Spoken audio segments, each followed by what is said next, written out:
마가복음 5장 35절부터 읽으면 될 것 같습니다. 마가복음 5장 35절 제가 먼저 읽습니다. 아직 예수께서 말씀하실 때에 회당장의 집에서 사람들이 와서 회당장에게 이르되 당신의 딸이 죽었나이다. 어찌하여 선생을 더 괴롭게 하나이까? 예수께서 그 하는 말을 곁에서 들으시고 회당장에게 이르시되 두려워하지 말고 믿기만 하라 하시고 베드로와 야고보의 형제 요한 외에 아무도 따라옴을 허락하지 아니하시고 회당장의 집에 함께 가사 떠드는 것과 사람들이 울며 심히 통곡함을 보시고 들어가서 그들에게 이르시되 너희가 어찌하여 떠들며 우느냐? 이 아이가 죽은 것이 아니라 잔다 하시니 그들이 비웃더라. 예수께서 그들을 다 내보내신 후에 아이의 부모와 또 자기와 함께한 자들을 데리시고 아이 있는 곳에 들어가사 그 아이의 손을 잡고 이르시되 달리다 굼 하시니 번역하면 곧 내가 내게 말하노니 소녀야 일어나라 하심이라. 소녀가 곧 일어나서 걸으니 나이가 12살이라 사람들이 곧 크게 놀라고 놀라거늘 같이 읽습니다. 예수께서 이 일을 아무도 알지 못하게 하라고 그들을 많이 경계하시고 이에 소녀에게 먹을 것을 주라 하시니라. 아멘. 네, 자리에 앉아 주시기 바랍니다. 정호승 시인이 쓴 그 산문집입니다. 이 고통 없는 사랑은 없다, 이런 제목의 책이 있습니다. 제가 작년 성금요 예배 때도 잠시 인용했었는데요. 이 책에 보면은 저자가 지금 큰 고통의 그 시간을 가지면서 써내려간 글이 나오는데 일부 내용을 제가 읽어드리겠습니다. 두 손을 모으고 눈을 감고 기도를 올렸다. 한순간 산산조각난 내 삶의 고통이 한꺼번에 몰려왔다. 누가 내 심장을 두 손으로 꽉 쥐고 짜는 것 같았다.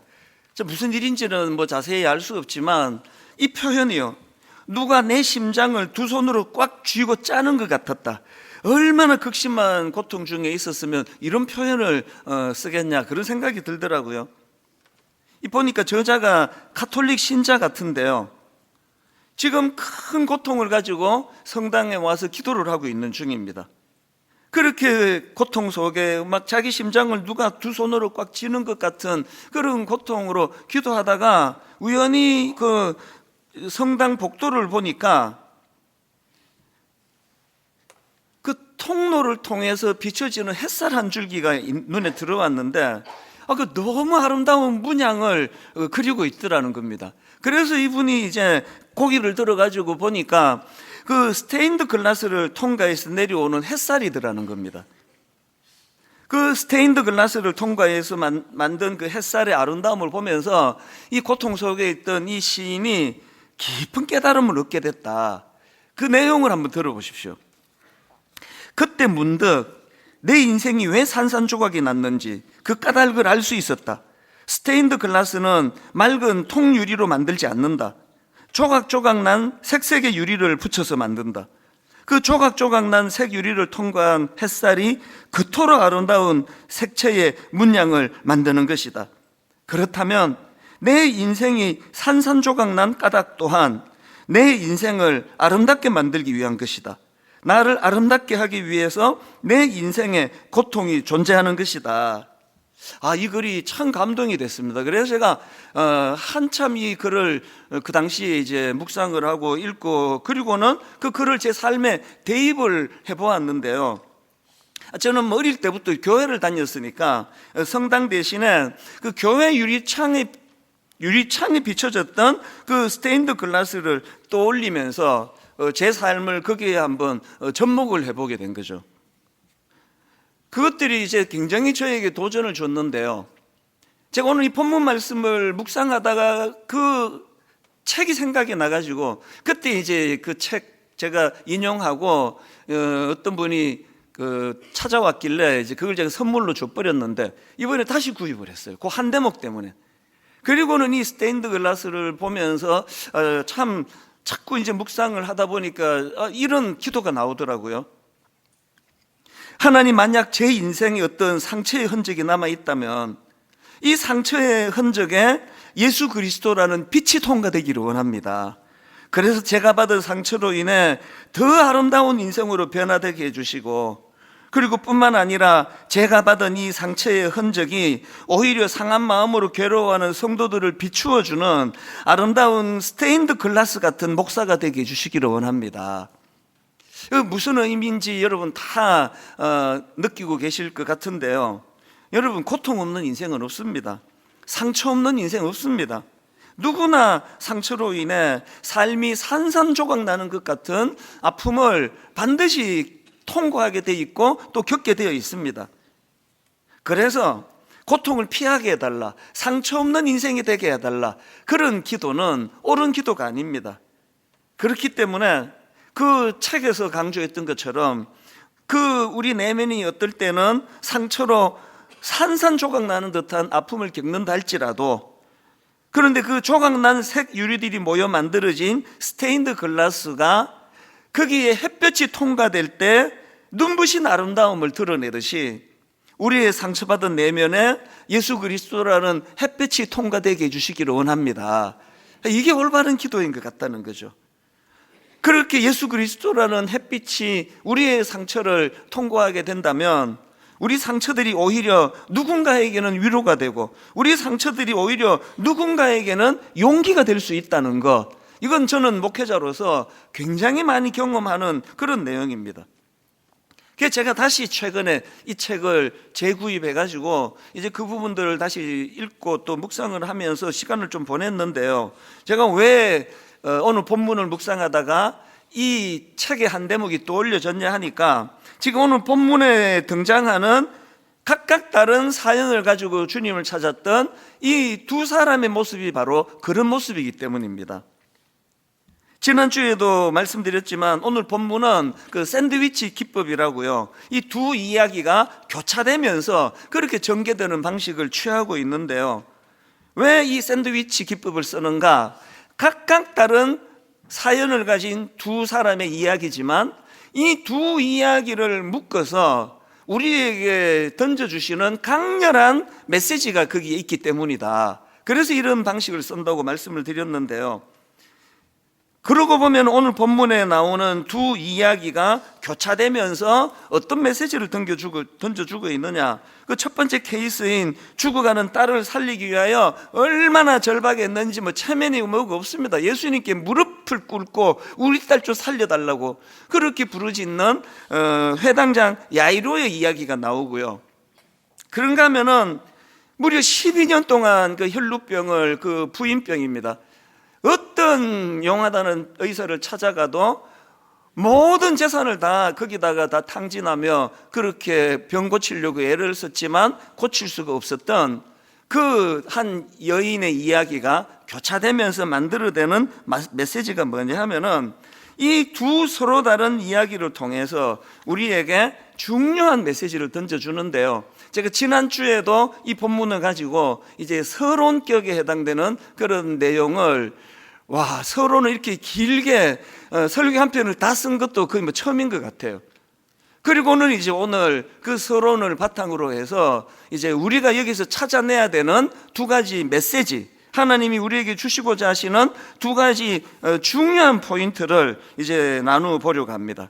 저는 오늘 이 본문 말씀을 묵상하면서 이 본문을 통해 우리가 찾아내고 그리고 우리가 붙들어야 되는 두 가지 목표가 있다는 걸 알게 되었습니다. 이 본문을 통해 우리가 찾아내고 또 우리가 붙들어야 될 두 가지 목표 중에 첫 번째 목표가 뭐냐? 우리는요, 예수님께서 제공해 주시는 전인적인 회복을 경험해야 한다는 사실입니다.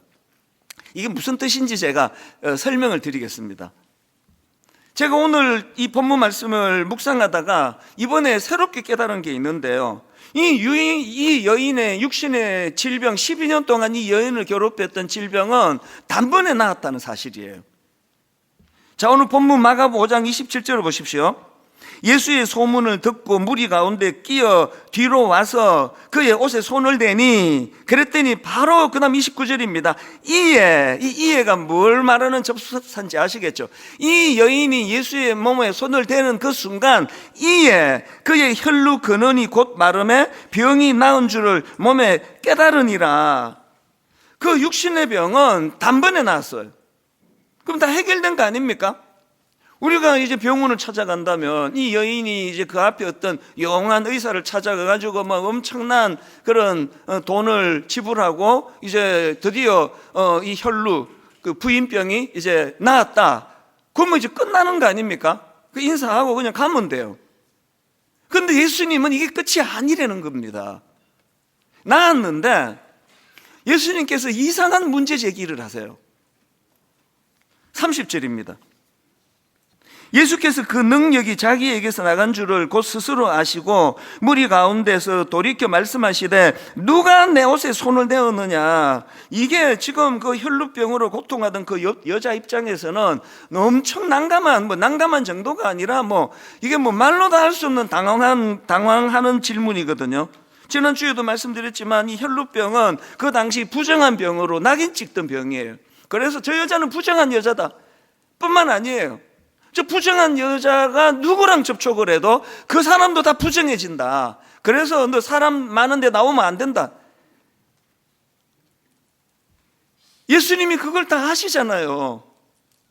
그런데 여기서 공개적으로 말씀하시는 거거든요. 얼마나 지금 그 여인이 당황을 했던지 33절에 보니까 예수님의 그 말씀 앞에서 여자가 자기에게 이루어진 일을 알고 두려워하여 떨며 와서 그 앞에 엎드려 모든 사실을 부들부들 떨면서 사실은 저라고 이야기를 하거든요. 왜냐하면은 만약에 지금 사람들이 이렇게 많이 모여있는 공공장소에 이 여자가 나타났다는 거, 그리고 함부로 그 사람 몸에 손을 댔다는 거, 이게 이제 들통이 나면 어떤 처벌을 받을지 모르는 그런 상황이거든요. 그러니까 두려워하며 떨며 주님 앞에 그 사실을 고백하고 있는 거 아닙니까? 아니 예수님은 왜 이렇게 지혜롭지 않은 것 같은 이런 질문을 던지시는가? 여기에 굉장히 중요한 예수님의 의도가 담겨져 있습니다.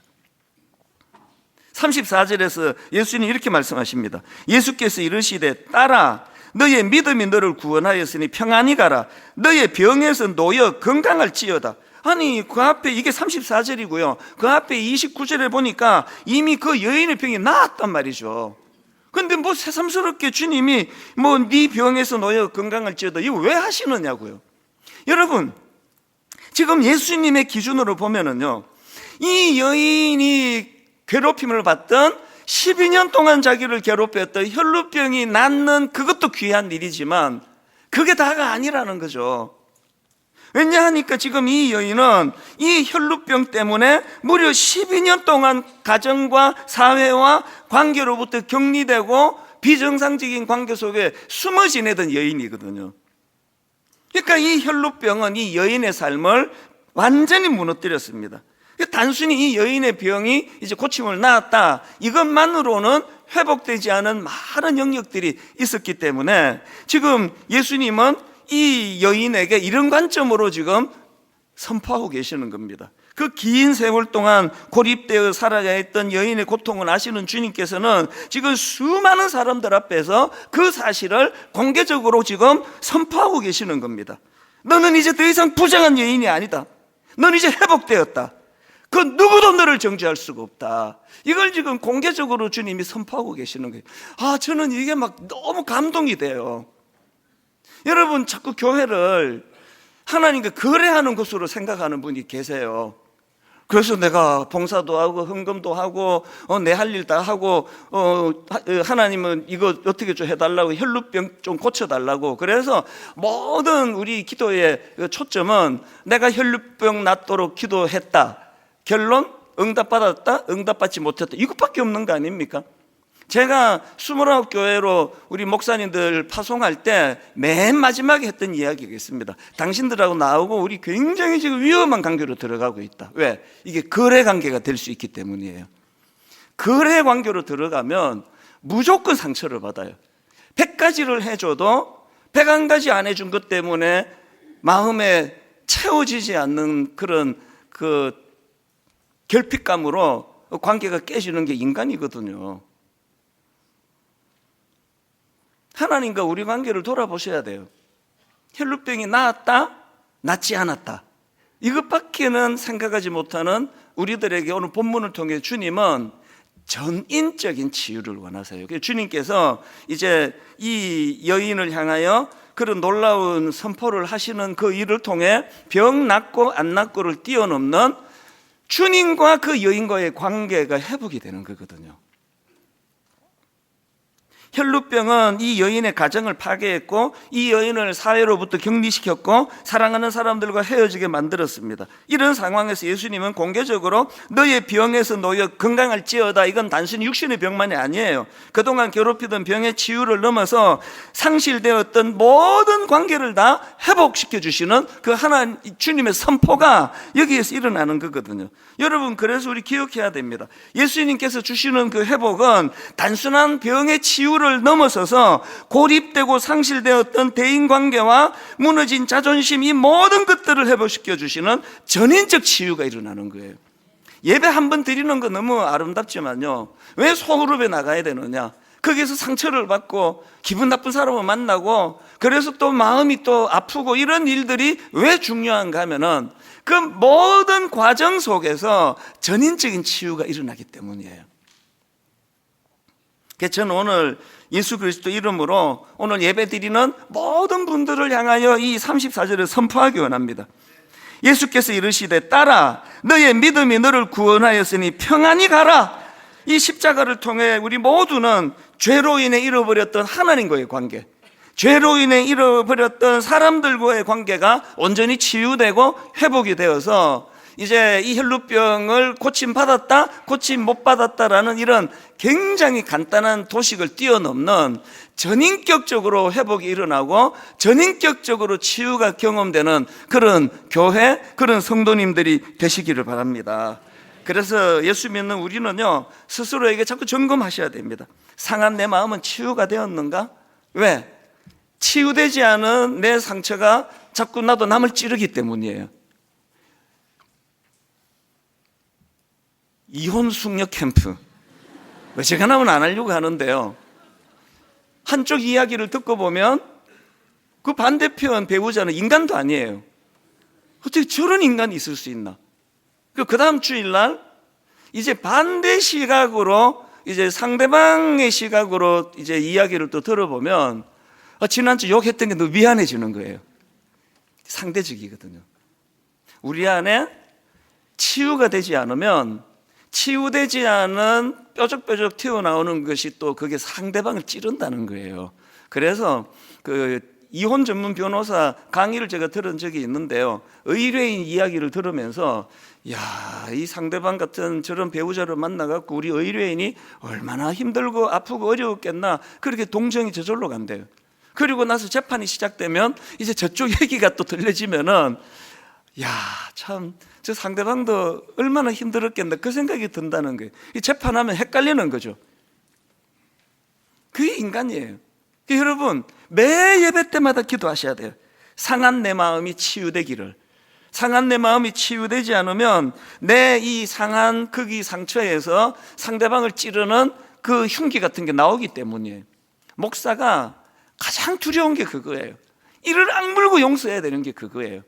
이게 잘 안 되면은요, 강단에서 아무 죄도 없는 성도들에게 공이라는 이름으로 막 얼마나 난폭한 언어가 나오는지 모릅니다. 가끔씩 제가 그걸 느껴요. 그래서 막 이를 악물고 저는 용서하기를 원해요. 무조건 용서해야 되는 이유는 내 내면의 상한 감정이 치유되어야만 거기서 깨어진 관계가 회복이 되고요, 그 깨어진 관계가 회복된 그 자리에서 이제 너무나 아름다운 주님의 사랑의 빛이 스며들 수 있기 때문입니다. 다시 강조합니다. 고통 없는 인생 없습니다. 누구나 상처받습니다. 누구나 상처로 인해 그 삶이 산산조각 나는 것 같은 아픔을 겪습니다. 그러나 여러분, 그 조각난 색 유리들이 모여 만들어진 스테인드 글라스에 햇볕이 스며들 때 그 자체로는 흠이었던 조각들이 하나 되어 놀라운 아름다운 빛을 비추는 것처럼 우리의 상처 입은 내면에 예수 그리스도라는 햇볕이 스며들기를 원합니다.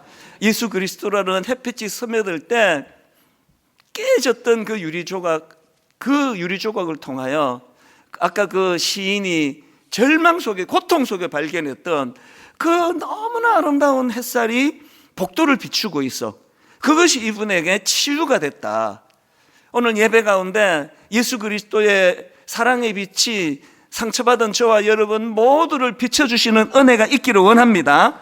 그래서 우리가 전인격적으로 우리 상처가 치유되는 이 일이 먼저 일어나기를 바라고요. 그런가 하면 두 번째로 예수 그리스도를 믿는 우리 모두가 붙들어야 되는 두 번째 목표가 있는데요. 우리가 치유받는 것으로 끝나는 것이 아니에요. 두 번째는 그 받은 치유의 힘으로 말미암아 우리 자녀들, 우리 아들들, 우리 딸들, 우리 다음 세대를 일으키고 자라게 하는 일에 우리가 쓰임을 받아야 되는 겁니다. 오늘 본문의 흐름을 보면은 먼저 혈루증 앓던 여인이 치유되는 이야기가 나오고요. 그리고 그 다음에 이제 회당장 야이로의 딸을 살리는 사건이 이어지는데, 이 회당장 야이로의 딸을 살리시는 그 사건 과정에서 예수님이 하신 게 두 가지예요. 하나는 직접 하신 일이고 하나는 명령인데요. 직접 하신 일이 뭐죠? 14절입니다. 그 아이의 손을 잡고 이르시되 달리다굼 하시니, 번역하면 곧 내가 내게 말하노니 소녀야 일어나라 하심이라. 달리다굼을 선포하고 그 아이를 살려주시는 일을 하셨고요. 그게 끝이 아니고 두 번째 주님이 하신 일이 있는데 우리를 향한 명령이에요. 그게 43절입니다. 예수께서 이 일을 아무도 알지 못하게 하라고 그들을 많이 경계하시고 이에 소녀에게 먹을 것을 주라 하시니라.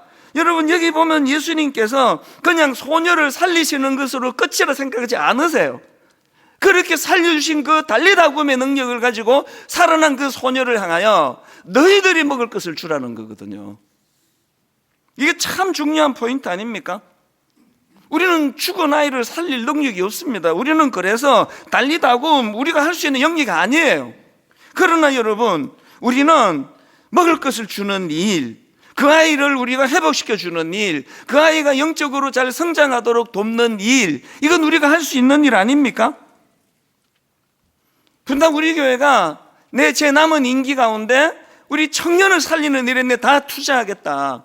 제 남은 임기 동안에 우리 청소년들, 우리 주일학교를 살리는 일에 내 다 투자하겠다. 그렇게 작년부터 하나님께 기도하는 이유가 있다면, 이제 분당 우리 교회는 시선을 우리들 어른들 이렇게 은혜롭게 예배드리는 우리들에게서부터 다음 세대로 눈을 돌리셔야 되는 거거든요. 요즘요, 정신적으로 정서적으로 어려움을 겪는 청소년들이 너무 많아요. 저도 청소년 사역자 출신 아닙니까? 그런데 제가 청소년 사역할 때 듣지도 보지도 못했던 양상들이 지금 우리 중등부 고등부 담당 목사님들 전사님들한테 일어나고 있거든요.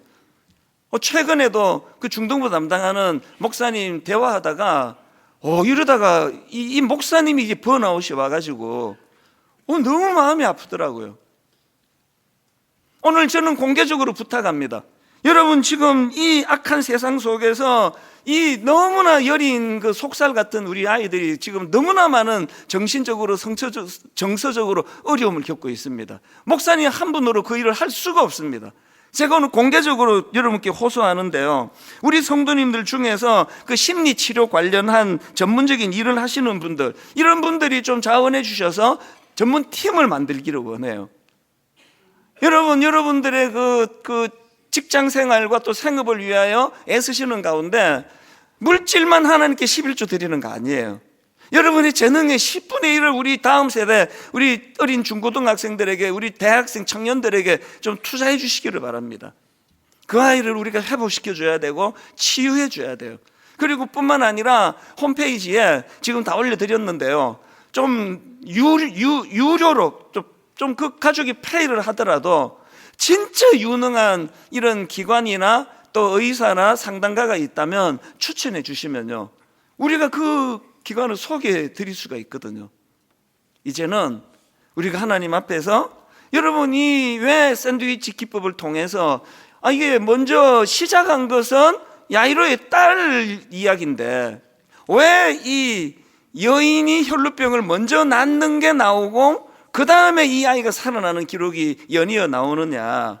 그거 여러분, 제가 그 대한항공이나 아시아나 탈 때마다 늘 겪는다는 거 여러분 아시죠? 비행기 타고 딱 앉으면 저는 그게 항상 저에게 메시지예요. 만약에 이 비행기가 어려움을 만나고 뭐 바다에 빠지거나 이런저런 어려움이 생기면 산소 마스크가 내려올 겁니다. 그러면 아이 먼저 끼우려고 하지 말고 본인이 먼저 끼우세요. 산소 마스크를 본인이 먼저 잘 쓰시고 그리고는 약자들을 도우세요. 이게 비행기 탈 때마다 제게 들려오는 영적인 메시지예요. 왜 이 샌드위치 기법을 통하여 시작은 야이로의 딸의 죽음 이야기로 시작을 하는데 왜 먼저 이 혈루병 여인이 고침받는 게 먼저 기록이 되느냐? 산소 마스크를 우리가 먼저 껴야 돼요. 이게 우리가 사명이에요. 치유되는 게 여러분의 사명입니다. 여러분의 상처를 방치하지 않는 게 여러분의 사명입니다. 반드시 회복이 일어나야 됩니다. 드디어 여러분의 산산조각난, 그래서 이것 때문에 나는 정상적인 삶을 살 수 없다고 생각하는 깨진 유리조각 같은 우리 내면이 거기에 예수 그리스도의 햇볕이 스며드는 일이 일어나기를 원합니다. 그 치유된 아름다움을 가지고 이제는 다음 세대 청년들, 젊은이들 살리는 일을 해야 된다는 겁니다. 지금 우리나라에서 다음 세대 자녀들을 위한 기도 운동이 막 일어나고 있는데요. 마마 클럽이라고 들어보셨습니까? 어머니 연합 기도 운동이에요. 이 마마 클럽은요, 2008년도에 6명의 평범한 어머니들이 모여 기도회로 시작을 했습니다. 그랬는데 이 작은 어머니들 기도 모임이 불씨가 돼가지고 지금은요 전국의 35개 지역으로 확장되고 한번 뭐 3.1절 이런 때 한번 모여서 기도하자 그러면 막 어떨 때는 막 몇만 명씩 모여서 기도한대요. 이 일을 시작한 분이 조금역 권사님이신데요. 대단한 분입니다. 그냥 평범한 한 교회 권사님이세요. 그런데 이 권사님에게 하나님이 사명을 주신 거예요. 그 마음에 지금 이 땅에 다음 세대가 무너지고 있다. 어머니들이 깨어 기도해야 된다. 그 마음의 부담을 주셨기 때문에 거기에 이분이 순종한 거예요, 그냥. 그래서 이제 기도의 자리로 자기 모든 삶을 거기에 이제 투자하는 걸로 다 바쳤는데요. 이분이 하는 고백을 한번 들어보십시오. 저는 그날 이후 하나님께서 그에게 이 마음의 다음 세대를 향한 부담을 주신 이후 저는 그날 이후 다음 세대를 위해 무릎 꿇는 일이 내 인생의 사명임을 깨달았습니다. 그 이후로 이 조금역 권사님 가시는 곳마다 다음 세대를 위한 기도의 불씨가 일어나고 그 기도의 불씨를 옮겨 붙이고 그 일을 지금도 지치지 않고 하고 계세요. 솔직히 말씀드리면요, 저한테도 이제 그런 그 연합 어머니 기도회 말씀 좀 전해달라고 부산에서 이게 태동이 됐거든요. 근데 뭐 저는 참 어떻게 생각하면 이게 옳은 건가 하는 생각도 들기는 합니다. 저는 분당 우리 교회를 하나님이 허락하신 그 목사이기 때문에 제가 분수에 맡기를 저는 원합니다. 그래서 그를 여러 차례 초청을 해도 못 간다, 저는 못 간다 이런 이야기를 계속 해왔거든요.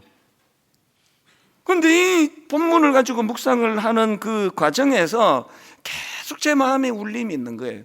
분당 우리 교회 한 부서가, 한 중등부가, 한 고등부가 살아나서 될 일이 아니기 때문이에요.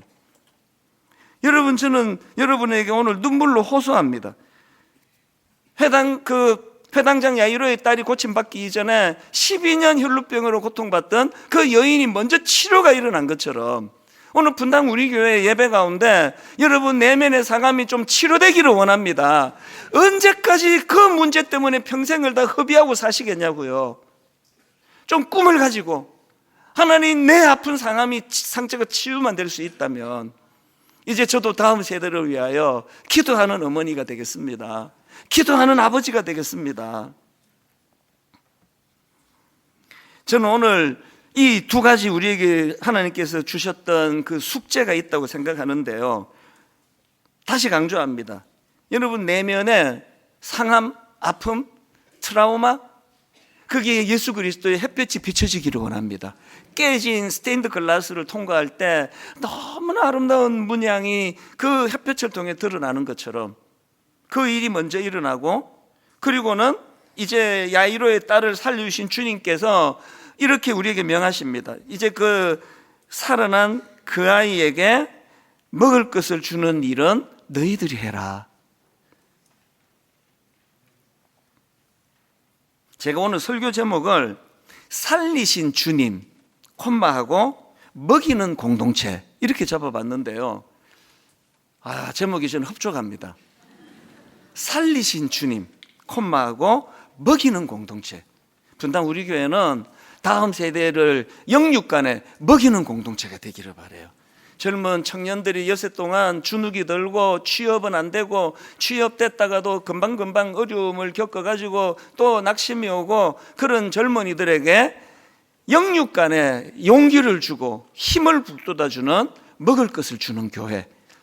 참 어제 일인데요. 이제 이 설교를 이제 다듬고 있는데 연락이 왔어요. 우리 행정 목사님한테 연락이 와서 우리 청년부의 그 순장 하는 자매가 목사님을 좀 만나고 싶다고 연락이 왔어요. 저는 토요일 날에는 대통령이 불러도 안 가는 사람이에요. 그리고 단 한 번도 부른 적도 없습니다. 어떤 데도 가지 않아요. 무슨 집회 어떤 데도 가지 않은데요. 어제는 이 청년 순장에게 연락이 왔다 그래서 오후에 좀 만나자 그래라. 그리고는 오후 이 자매를 만났어요. 청년 순장을 원래 처음 하면서 상처를 받는 거죠. 그래서 그걸 갖고 목사님한테 제가 여쭈어보려고 좀 뵙자 그랬습니다. 그래서 1시간 가까이 위로도 해주고 격려도 하고 깨우침도 주고 그렇게 시간을 보내고 제가 돌아서면서 마음이 참 기뻤습니다. 오늘 우리 교회가 저부터 시작해서 우리 다음 세대들의 고민을 들어주는 교회, 그들의 어떤 고민을 가지고 찾아올 때 우선순위를 거기에다 두는 교회. 그래서 우리 청년들이 늘 먹을 것을 영육간에 공급해주는 교회, 그렇게 기억되는 교회가 되기를 저는 원합니다. 오늘 이 말씀을 마무리하면서 여러분 한 가지 촉구합니다. 이제 수요일 오전마다 어머니 기도회가 있는데 이번 학기 들어서 기도가 지금 터지기 시작했어요. 그래서 저는 이 5월 한 달 동안에 어머니 기도회 수요일 오전입니다. 드림센터에 우리 모든 어머니, 이름이 어머니 기도회지만 아버지도 오셔도 됩니다. 하루 월차 내고 오세요. 이 5월 한 달 동안에 우리 다음 세대를 위하여 복잡한 스케줄 다 빼기로 했습니다. 설교 길게 안 하기로 했습니다. 기도하는 데다가 마음을 다 쏟아서 우리 다음 세대를 위하여 기도하는 그런 교회가 되기를 원합니다. 우리 이 찬양 다시 부릅니다. 저는 이 찬양을 부르면서 우리 자녀들을 떠올리기를 원합니다. 나의 사랑, 너는 어여쁘고 참 귀하다. 어느 보석보다 귀하다. 너가 사랑스럽지 않을 때 너를 온전히 사랑하고 너와 함께하려 내가 왔노라. 이 찬양 부르시면서 여러분 지금 어디 있는 우리 아들을 떠올리세요. 우리 딸을 떠올리세요. 우리 청년부를 마음에 품고 우리 청소년 부서를 마음에 품고 저들에게도 이 은혜가 일어나기를 원합니다. 우리 같이 찬양합니다. 나의 사랑, 너는 어여쁘고 참 귀하다. 나의 사랑, 너는 어여쁘고 참 귀하다. 어느 보석보다 귀하다.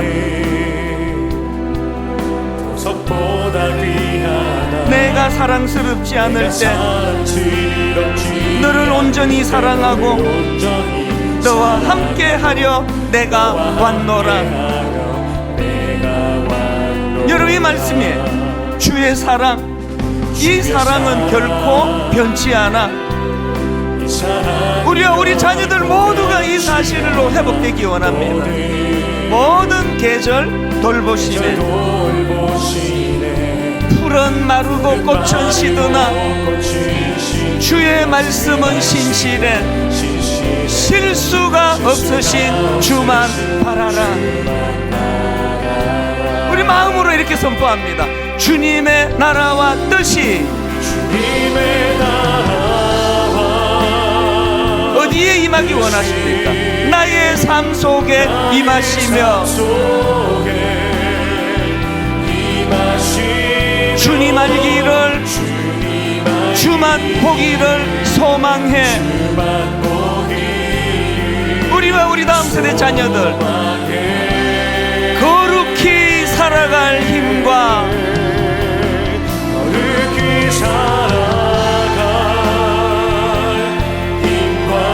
두려움 없는 믿음 주신 누구의 하나님? 나의 하나님. 완전한 사랑 찬양해. 완전한 사랑 찬양해. 사랑은 결코 변치 않아. 주의 사랑 우리와 우리 자녀들이 이 사실을 확증하기 원합니다. 모든 계절 돌보시네. 계절 돌보시네. 약한 인생 풀은 마르고 꽃은 시드나 주의 말씀은 신실해. 실수가 없으신 주만 바라라. 혈루병 여인 그 상처가 치유되듯이 주님의 나라와 뜻이, 주님의 나라 야이로의 딸이 살아나 고침받듯이 나의 삶 속에 임하시며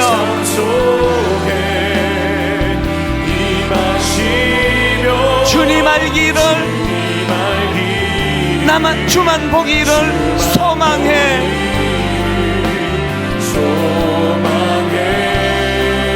악한 이 세상 사는 우리 거룩히 살아갈 힘과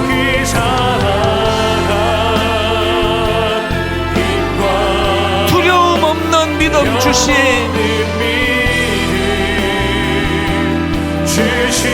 나의 하나님, 완전한 사랑 찬양해.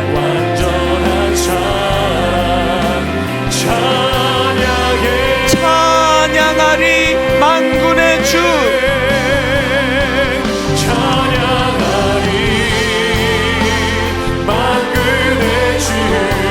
영원히 함께 하시네. 존귀하신 사랑의 왕,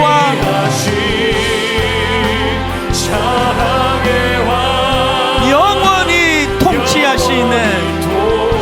우리 다 자리에서 일어나셔서 한번 이렇게 노래하며 선포합니다. 주님의 나라와 뜻이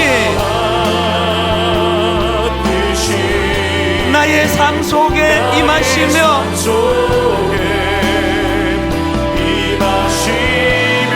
주님 알기를, 주만 보기를 소망해.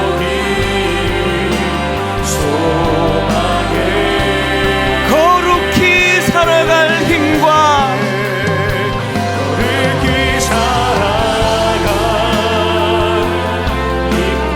두려움 없는 믿음 주신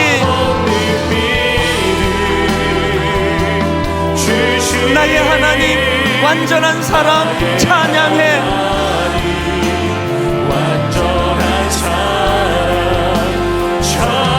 내가 믿고 또 의지함을,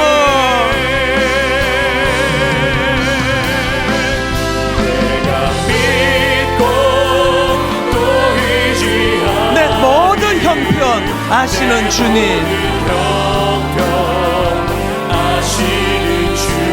늘 보호해 주실 것을 믿음으로 선포하십시오.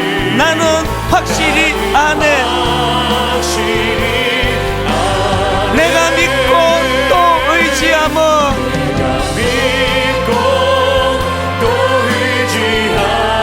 내 모든 형편 아시는 주님, 늘 보호해 주실 것을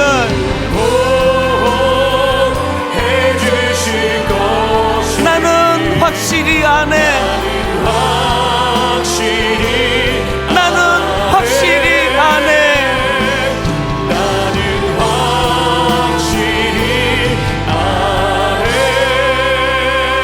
살아계신 하나님 아버지, 오늘 예배하는 저희들 불쌍히 여겨주시고 12년 동안 괴롭혔던 혈루병으로 고침받는 것, 이것이 우리의 소원이지만 주님은 그것이 끝이 아니다.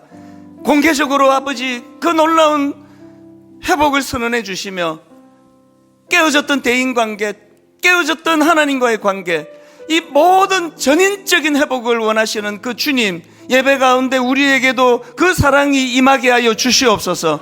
하나님, 우리가 먼저 치유되고 우리가 먼저 산소 마스크를 쓰고 너무나 혼미한 상태에 빠져있는 다음 세대, 그들의 손을 잡아 일으키며 그들에게 영육간에 먹을 것을 제공해주는 교회가 되게 하여 주시옵소서. 우리 청년들을 살려주시고 우리 주일학교를 살려주시고 우리 청소년들, 정서적으로 병들어가는 그 많은 청소년들에게 달리다 굼, 일어나라 소녀야. 주님의 메시지가 선포되는 그런 가정, 그런 교회, 그런 공동체 되게 하여 주시옵소서.